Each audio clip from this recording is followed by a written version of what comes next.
Hello guys, welcome back to my channel. I hope आप सब अच्छे होंगे और सबकी प्रिपरेशन काफ़ी अच्छे से चल रही होगी। तो अभी IBPS PO का जो है स्कोर कार्ड आउट हुआ है, ठीक है।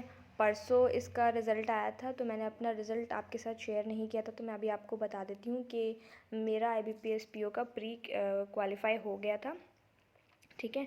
अब हम इसमें मार्क्स देख लेते हैं। हमारे मार्क्स क्या आए हैं अभी मुझे ये नहीं पता है कि जनरल की कट ऑफ कितनी गई है, ठीक है। थोड़ी देर में अपडेट मिल जाएगी कितनी गई है। मेरा जो है OBC से मैंने फ़िल किया था, तो OBC की कट ऑफ यहाँ पर दे रखी है। जो इंग्लिश है, इंग्लिश में मैंने 22 अटैम्प्ट किए थे और मेरे 22.25 मार्क्स है। आई थिंक यहाँ पर नॉर्मलाइजेशन हुआ है। थोड़ा या तो एक मेरा रॉन्ग, एक दो मेरे रॉन्ग हो सकते हैं, क्योंकि इंग्लिश में इतनी ज़बरदस्त एक्यूरेसी 100% पता नहीं, हो भी सकता है और हो सकता है एक आध गलत हो और एक दो नंबर यहाँ पर नॉर्मलाइजेशन के मिले हों। क्योंकि मेरी जो शिफ्ट थी, मेरी 16 को 16 तारीख को मेरा पेपर हुआ था और शिफ्ट हमारी थी आई थिंक 4th वाली थी। हाँ, 4th वाली शिफ्ट, लास्ट वाली सबसे। तो वो थोड़ी सी टफ़ बोली जा रही थी और मुझे भी थोड़ी टफ़ लगी थी। तो इंग्लिश के ये रहे। उसके बाद अगर हम क्वांट की बात करें, क्वांट में मैंने 22 अटैम्प्ट किए थे, 21 मार्क्स यहाँ पे मिले हैं मुझे। यानी कि यहाँ पर भी एक मेरा गलत हुआ होगा और उसके बाद नॉर्मलाइजेशन में के कुछ मार्क्स मिले होंगे। रीजनिंग की बात करें तो रीजनिंग में मैंने 21 अटैम्प्ट किए थे। तो इसमें आई डोंट नो किस हिसाब से, तो समझ में ही नहीं आता है किस हिसाब से नॉर्मलाइजेशन होता है, वो हम कह नहीं सकते ना कितने मार्क्स नॉर्मलाइजेशन के मिले हैं, ठीक है। टोटल मैंने 65 अटैम्प्ट किए थे और 64 मेरे यहाँ पर मार्क्स हैं और 49.75 कट ऑफ गई है OBC की। तो मैं तो मतलब थोड़ी मुझे ये लग रहा था। इंग्लिश में मैंने कुछ क्वेश्चंस ऐसे लगाए थे जल्दी जल्दी में, क्योंकि इंग्लिश का पेपर ऐसा था कि वैसे जब हम मॉक्स अटैम्प्ट करते हैं या कोई भी पेपर पहले जो अटैम्प्ट किए हैं हमने रियल में भी, तो इंग्लिश के पेपर के बाद आराम से टाइम थोड़ा बहुत 1 2 3 मिनट बच जाते थे। लेकिन इस पेपर में ऐसा हुआ कि मतलब ये थोड़ा सा लेंथी था और इसकी लैंग्वेज थोड़ी सी ज़्यादा टफ थी, तो बार बार समझ पढ़ना पड़ रहा था लाइंस को। तो उसमें मुझे मतलब ऐसा हुआ कि कुछ क्वेश्चंस मैं अटेम्प्ट देख भी नहीं पाई, क्योंकि टाइमिंग बहुत कम हो गई थी।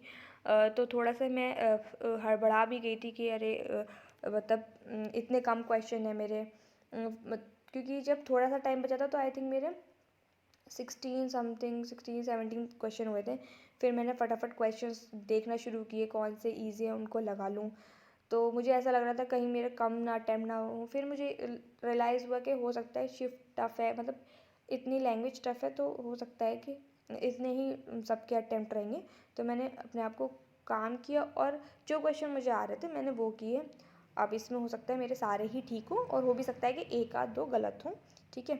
उसके बाद क्वांट ठीक लगी मुझे।